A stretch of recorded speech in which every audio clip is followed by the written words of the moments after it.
So this video popped up on my feed a few days ago titled "How People Treat You by Your Physique." And I saved it because this is a topic that gets talked about constantly. And frankly, it's an idea that can lead a lot of guys down a really destructive path if it's not handled with care. There's a dominant narrative online right now, especially in the corners of the manosphere or the red pill space, that a shredded aesthetic physique is the ultimate cheat code to life. That if you just dial in your body to look a certain way, the respect of men and the attraction from women will be automatically unlocked and solve every single problem in your life. My own experience, however, has taught me a very different lesson. A powerful body is the physical byproduct of a powerful mind. It is the evidence of discipline and the self-respect that you forge in private.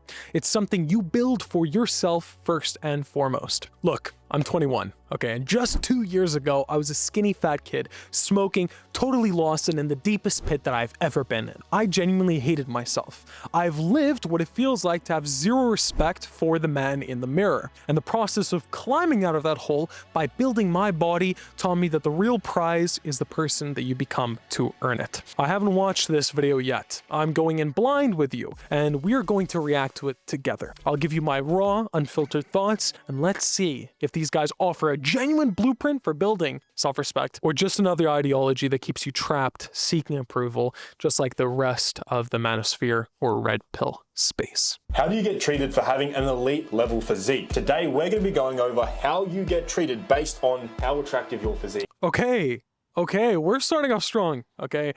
That is a good physique. Now, of course, lighting, pump, clearly at the gym, but that doesn't matter, okay? Even with all of that considered, that is a really good natural physique that a lot of people will spend years trying to obtain. So we're already off to a banger start. Let's hope the advice is as good as the training.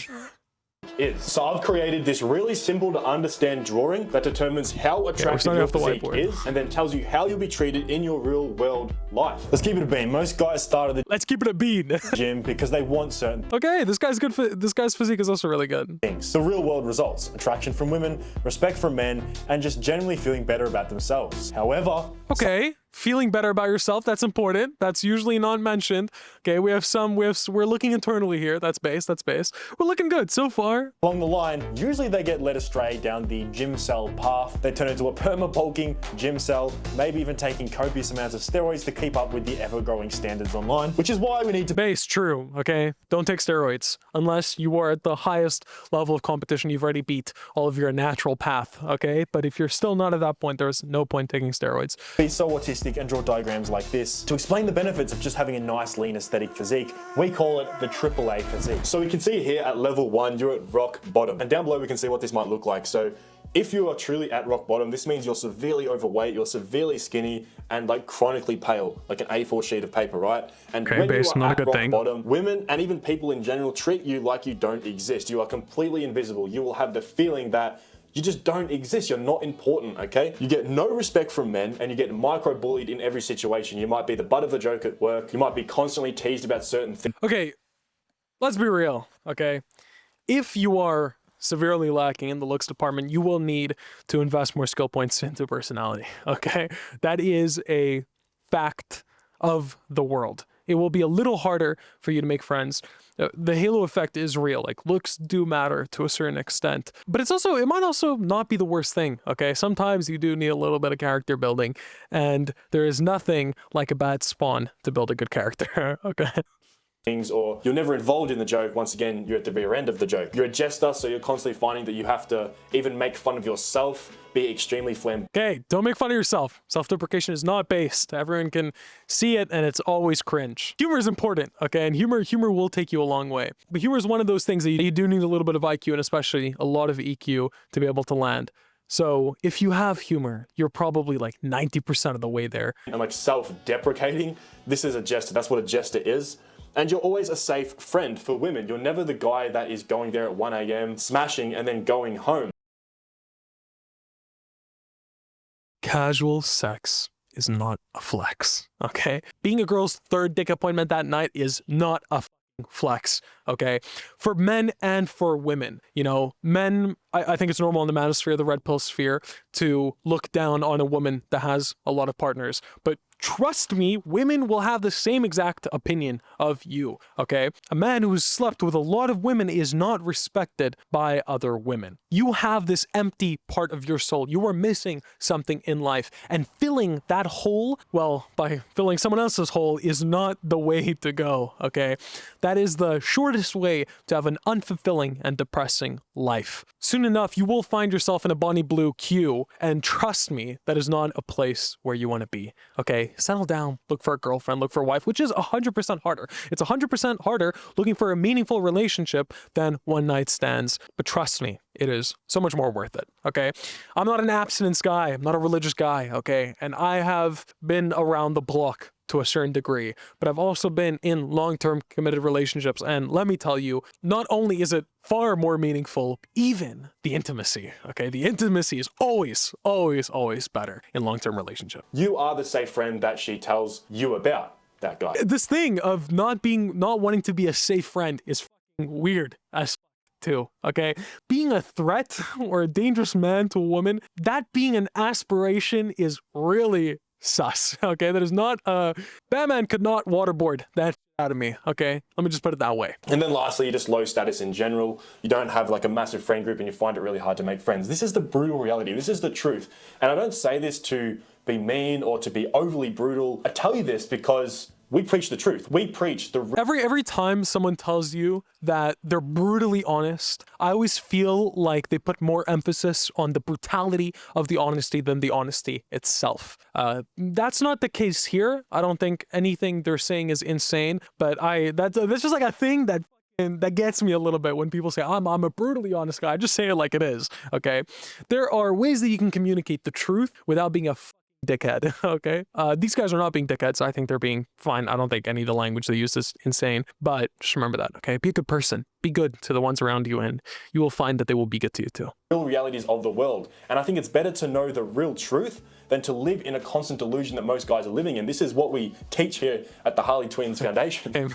Sorry to pause again. I'm spam pausing, but there's a lot to say on this matter, okay? Like I said before, if someone tells you that they are here to tell you what the real world looks like, or they're here to just preach the truth, again, I feel like they put a lot more emphasis on the preaching part of that statement than the truth part. Just as a general heuristic or rule of thumb to carry you in life, anytime someone tells you they preach the truth, or anytime someone tells you they have ultimate truth, always be a little bit suspicious, okay? Always, that's never, traditionally you don't find the most honest people making those comments, okay? That's all I'm gonna say. Because yeah, if you're familiar with this channel, you understand it's like, it's a cope-free zone here. We don't cope, we just say how it is, and we try to work to fix these things. And the thing is, like, the first step to any of this stuff is just self-awareness and understanding that you are suffering. Because a lot of people convince themselves that they're not. They convince themselves that things... True, there's a lot of coping going on, okay? Some of this coping is the casual sex stuff, okay? You're trying to convince yourself that that's fun or whatever, but yeah, it's true. The first step to true self-improvement, or the first step to being happy, is recognizing A, your current state, but B, the space that you can still go. This is super true, okay? Don't lie to yourself. Things were right, but they could get a lot better. And another thing is, we were here, man. We were here. I was decently popular in school. I had a lot of friends. I've always had a girlfriend and women in my life. And then I went through a really bad period where I got like really chubby, unattractive. I shaved my head. I was doing a lot of drugs. I'll bleep it out because I can't say it. And I completely went off the rails. And I lived the experience of being a low appeal, low SMV male. Okay, sorry to spam pause, but I think it's very telling when someone lists the problems that they have, not just for what they say, but also what they don't say. What he seems to be describing, not to like psychoanalyze or anything, but he's probably describing like a depressive episode. I'm not trying to pathologize, but I'm saying like for a period of time, probably not the happiest individual, okay?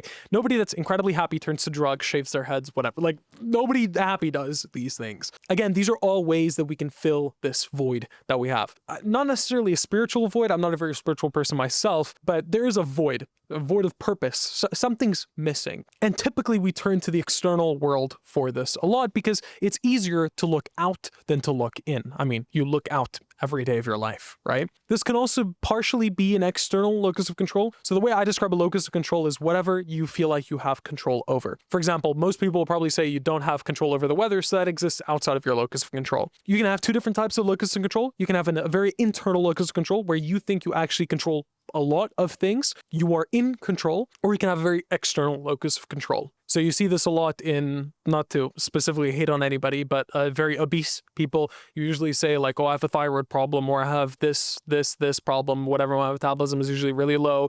And these are all like external locus of control sayings. This is all an external locus of control mindset. And what he was describing were very external characteristics. So friendships, women, drugs, all of these things. He didn't say I was depressed, I was lonely, I didn't have respect for myself like I did in the intro. Instead, what he did is he listed a bunch of external qualia. And that's usually a red flag, because again, that means you'll probably turn to external fixes for what you think are external issues. For example, if the way you fix your depression is only by changing how you look, which is 100% a valid way, right? Mental problems are sometimes and downstream of physical problems and the other way around, right? There's a symbiotic relationship going on here. But if your only fix is really those external things, again, that probably won't fix your issues. So you're just going to build a house on very weak foundations, which is something you definitely don't want to do. Something else here he said, which was SMV, which I think means sexual marketplace value, sexual market value. Again, your goal shouldn't be to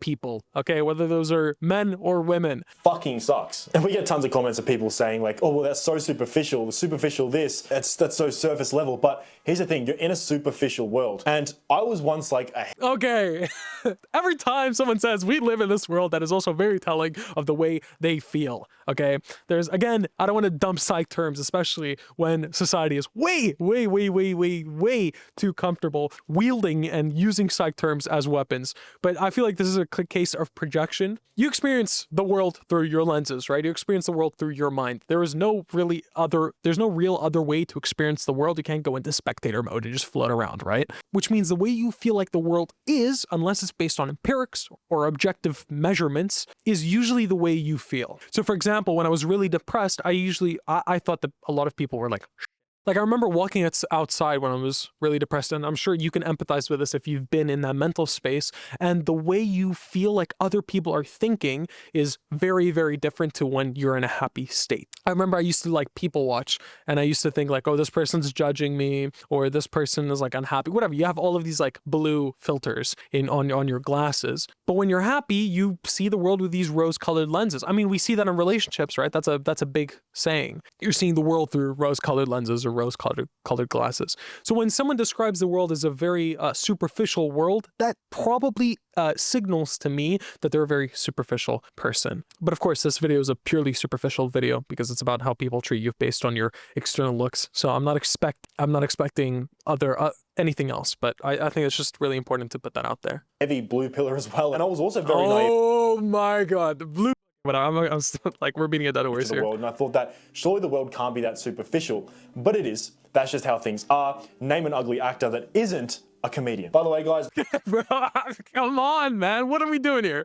What are we doing here? So you're saying that to prove that we live in a superficial world, I'm going to point to the most superficial industry, and specifically to roles where your entire character is dictated by other people, thus removing all of your personality out of it, and tell me an attractive person that plays those roles. Like, bro, hello? What the f? What am I meant to say, bro?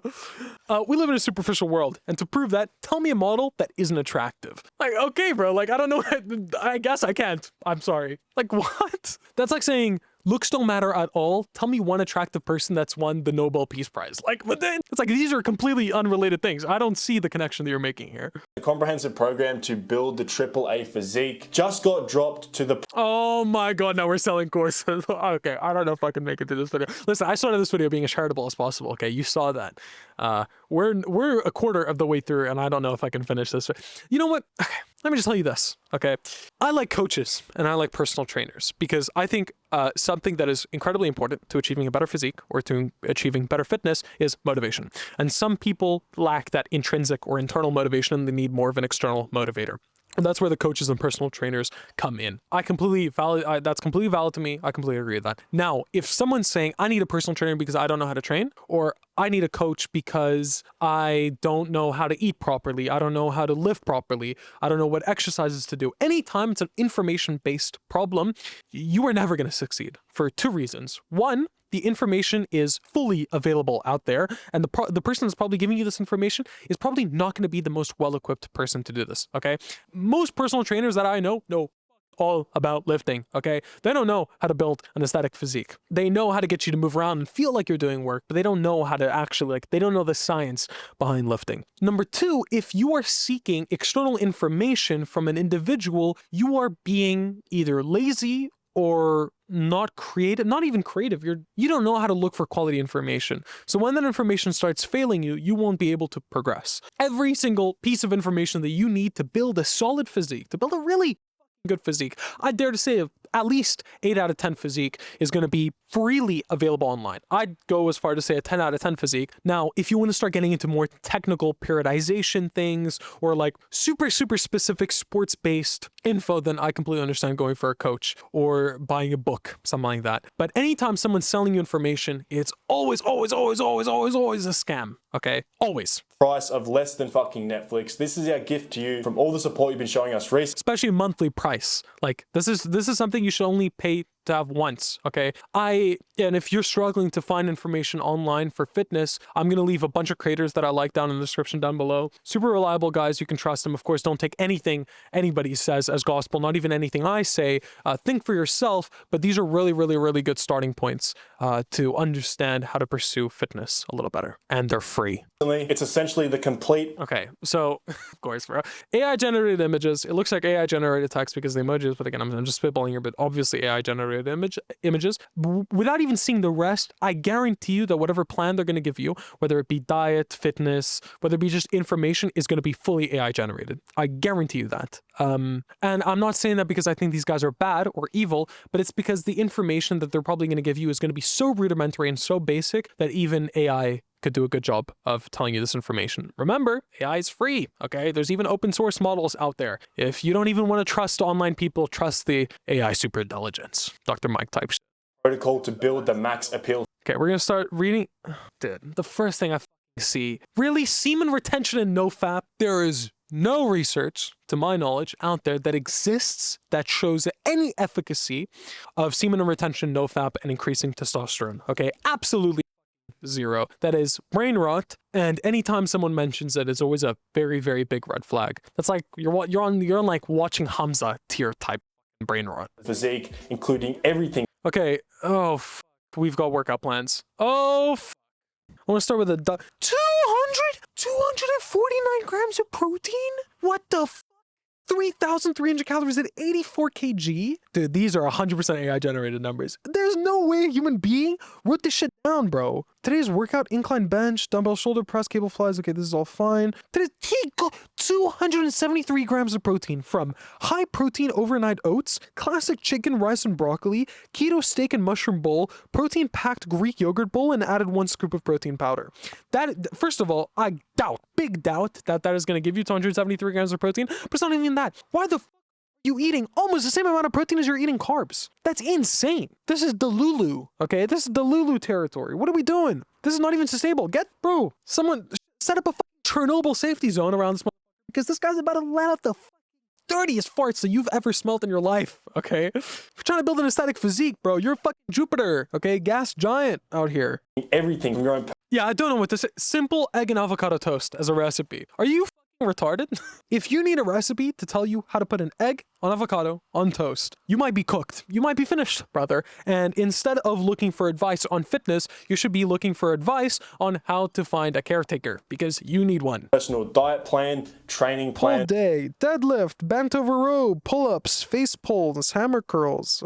Okay. I mean, you're trying to get specific. I don't know why we're doing deadlifts on a pull day, but whatever, we can get. It's not that deep. Leg day A, squat, RDL. Oh, okay. We're gonna do deadlift 2 days in a row, and we're gonna start with, was that 4 sets, and then 4 sets again for RDLs? Doing 8 sets back to back on 2 separate days of deadlifts. Not good. Again, these look hella AI generated to me. 45 minutes, okay, it's good. You're not spending too long at the gym, but I doubt that that'll be enough, especially with that volume, but whatever. Plan, training plan, and every single bit of information you need to know to build your dream physique. Again, every single bit of information that you need to know is publicly available out there, okay? Again, I don't want to send hate to these guys, but do not trust people that are selling you courses on info that is freely available out there, okay? It's not even like oh, I gathered this data, so this is labor costs. There is no gathering necessary. Watch a YouTube video, okay? 10 steps to build an aesthetic physique, whatever. Every single piece of information that you're going to need is going to be out there. Maybe I'll start making videos on this too, but I don't want to focus too much on fitness. Let's continue. And next we have level 2, which really isn't much better than level 1. This might look like a completely untrained physique, or you're stuck in a permabulk, 20% body fat plus, you're a roid cell, so you've done so much anabolic steroids where you show negative health markers, pimples, chronic acne, constant bloating, you just look like shit. Either you're skinny fat or you're skinny. So this isn't as bad as one rock bottom where you don't appeal to literally anyone. You might appeal to... Again, bro, appealing to other people. I know the video is titled How People Treat You by Your Physique, okay?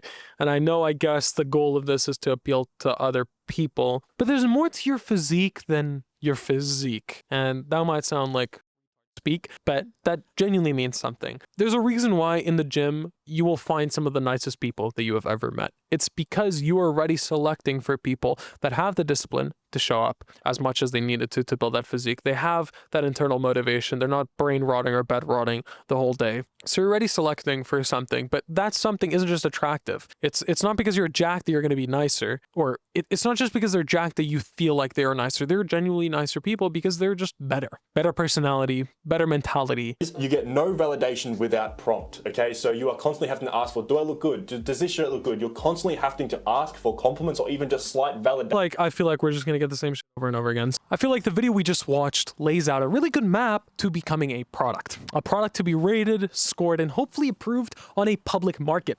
The philosophy we explore here on this channel is about something else entirely.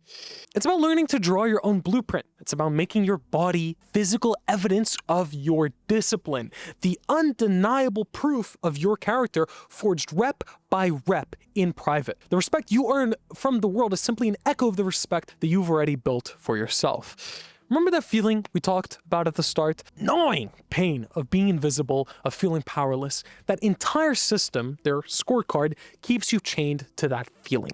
It makes you a perpetual applicant, always waiting for someone else's approval to feel worthy. The path we explore here gives you the tools to forge your own worth. It puts the locus of control firmly back in your hands. Building your body is the most direct and tangible way to prove your agency to yourself, and it's the first declaration of sovereignty over your own life. You stop trying to build a body that will fix your life from the outside in. You start forging a man you can respect in the mirror, and you watch as your world begins to transform around that solid core. That's gonna be it. My camera's about to die. Hope you enjoyed this video. I'll see you in the next one. Check out the Substack if you haven't. Link in the description down below. I write articles and shit, bitch. I will see you in the next one. Thank you so much for watching.